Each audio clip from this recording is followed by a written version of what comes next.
Hola gente, bienvenidas y bienvenidos al video 2. Solo para cerrar este PPT, en 1932 Vallejo logra obtener un permiso para volver a vivir a París y vuelven con Georgette. Y además, después de este tercer viaje a Rusia, va escribiendo un tercer libro, un segundo libro sobre su experiencia en la URSS, titulado como Rusia ante el segundo plan quinquenal, que también se va a publicar póstumamente. Ahora sí, quiero que vayamos a un intermedio para ver un poquito cuáles son las ideas que en esta década, digamos, de 1923 a 1932 más o menos, han ido girando en torno a la producción de Vallejo, sobre todo en lo respectivo a la relación que él ve entre arte y sociedad, o entre literatura y sociedad. ¿Ya? Vamos a sacar algunos... Ay, ¿cómo fue eso? Ya.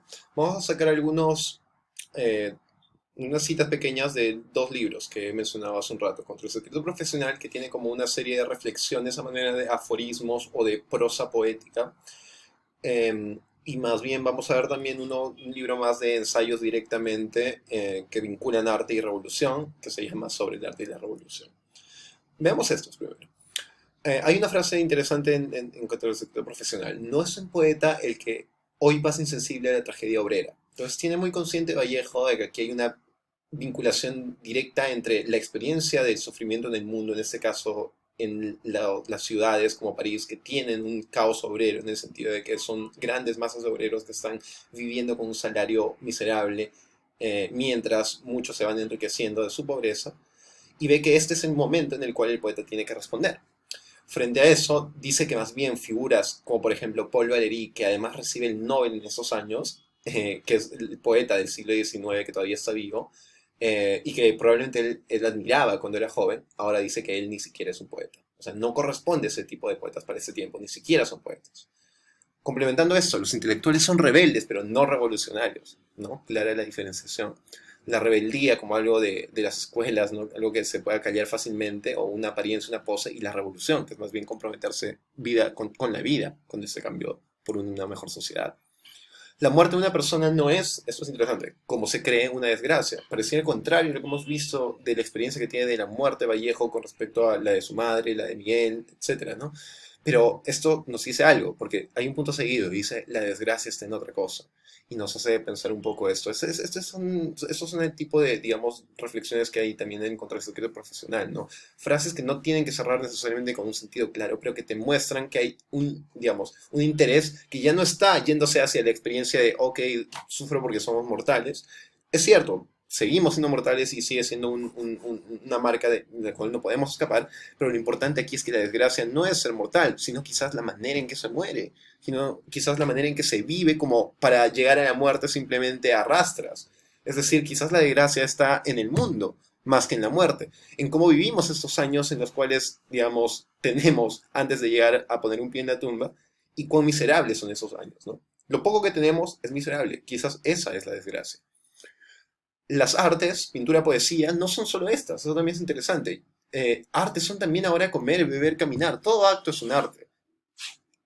Eh, Esto es interesante porque coincide con una postura del dadaísmo que quiere romper con esta idea de que el arte es algo que se hace institucionalmente como pintor que expone una obra en una galería, escritor que publica un poemario, ¿no? Esta idea de más bien ver arte en todo es algo en lo que coincide con el dadaísmo, pero en verdad aquí la coincidencia es más que por una reacción contra la institución del arte, por un descubrimiento de que el arte está en lo cotidiano, que es algo que ya estaba anunciado un poco en Trilce y que ahora se va a volver algo central en la estética de estos poemas, ¿no? Si el sufrimiento es lo que motiva el poema y el sufrimiento está en todo el mundo, entonces tenemos que volcar nuestra experiencia en el mundo para escribir.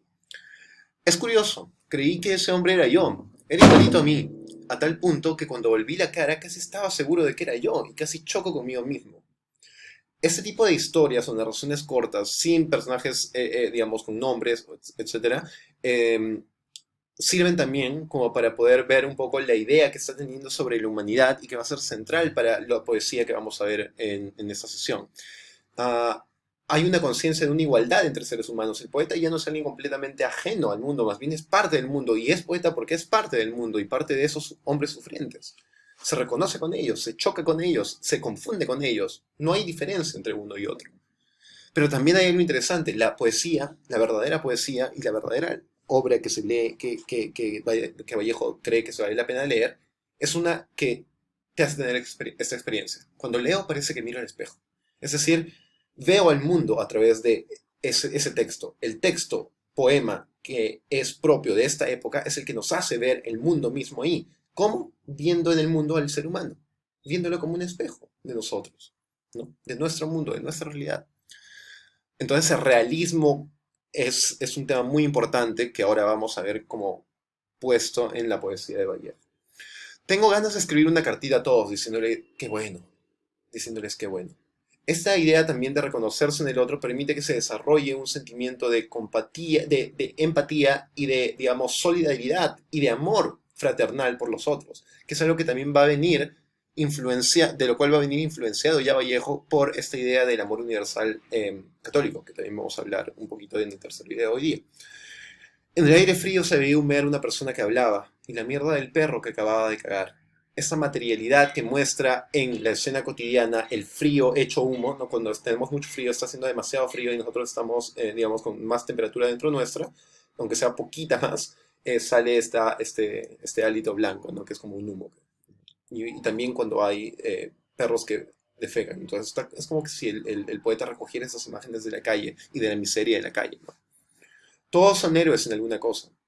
Creo que eso se entiende también por lo de arriba. Y la última les dejo para que ustedes la piensen. Ser poeta hasta dejar de serlo.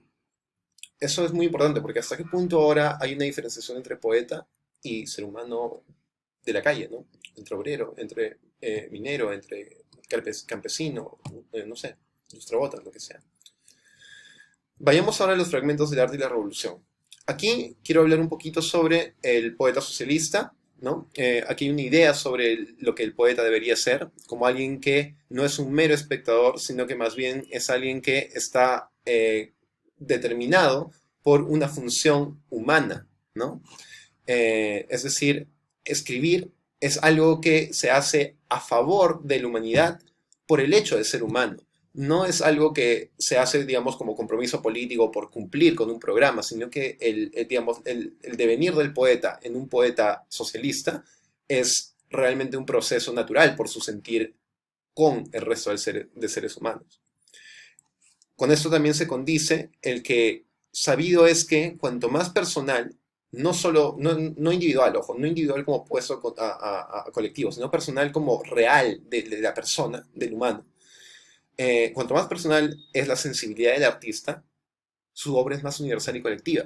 Porque finalmente este sentir que logra poner en este texto, que es como un espejo del ser humano, va a reflejar a cualquier ser humano también, si es que esa experiencia es personal en tanto real, no como individual, ¿no? Entonces en eso también va a basarse la nueva estética de los poemas que vamos a ver en esta sesión. Aquí les muestro, les dejo un par de textos un poquito grandes del arte de la revolución, pero sobre todo me concentro en las partes resaltadas. El espíritu revolucionario congénito del artista no se puede eludir. No puede eludir, como esencia temática de sus creaciones, los problemas sociales, políticos y económicos. Es indesligable de este tipo de realidad. El poeta está conectado con el mundo.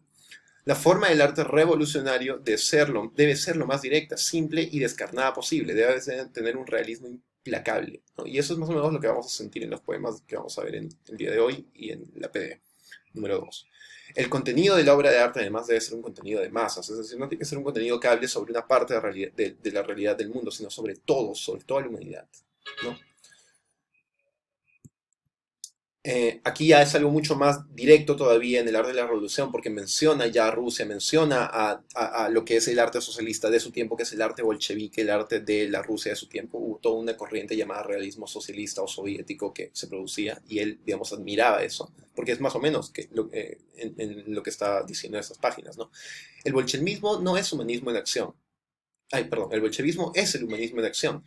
Lo mismo puede decirse de revolucionarismo, comunismo, que son los humanismos en acción, ¿no? Es decir, la idea y el sentimiento humanista y el ideal humanista completados por la acción humanista y técnica para que el ideal se haga carne. Esta idea de que no hay sentido en que escribamos y discutamos y pensemos intelectualmente solamente, sino que tenemos que llevar todo eso a la práctica. Entonces también esta idea de la teoría por la teoría como algo que debe desaparecer es algo que está en Vallejo. La teoría es solamente teoría para la práctica, ¿no? Esa es una idea marxista también de lo que debe ser la filosofía. Debe ser, digamos, un pensamiento para la praxis, para el cambio social.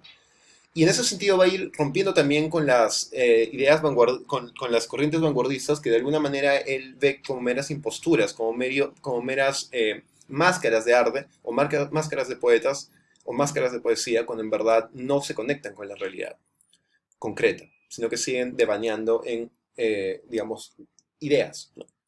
Los surrealistas y la REA buscan la liberación del espíritu anterior a la abolición a las condiciones de clase de la burguesía. Es decir, quieren liberar al espíritu de estas ideas, digamos, malas, pero no se dedican a criticar directamente las condiciones sociales que hacen que esas ideas se reproduzcan. Es decir, el capitalismo, las relaciones de producción. No van y hacen la revolución. Eso es lo que tiene que hacer el poeta. Entonces también se va viendo cómo Vallejo va orientando la labor del artista a vincularse con la lucha misma, ¿no? O sea, militar. La ciudad más grande del mundo, Moscú. Moscú significa la justicia, el amor universal, ¿no? El instinto del trabajo es cronológico y jerárquicamente el primero entre todos, antes que el sexo y el de la conservación. Eso es interesante porque la centralidad de la figura del trabajo va a estar también en los poemas humanos y en, Esparta, y en España, parte de Mies Cáliz. Este instinto puede llamarse el de la lucha por la vida, base de una nueva estética, la estética del trabajo. Quisiera que piensen en eso, específicamente en el poema sobre los mineros que vamos a ver ahora. ¿Ya? Bueno, ese es el fin del intermedio. Volvemos a la vida de Vallejo y ya terminemos también con eso para poder ir a los poemas directamente. A ver, tenemos aquí que en 1933 publica ya con todas estas ideas un ensayo con 11 puntos en los cuales se responde a la pregunta ¿qué pasa con el Perú? ¿No? Y en 1934 se casa con Georgette. Estamos en Francia, él ya está, digamos, mucho más centrado en su labor como crítico de la sociedad y intentando vincular la literatura con el arte.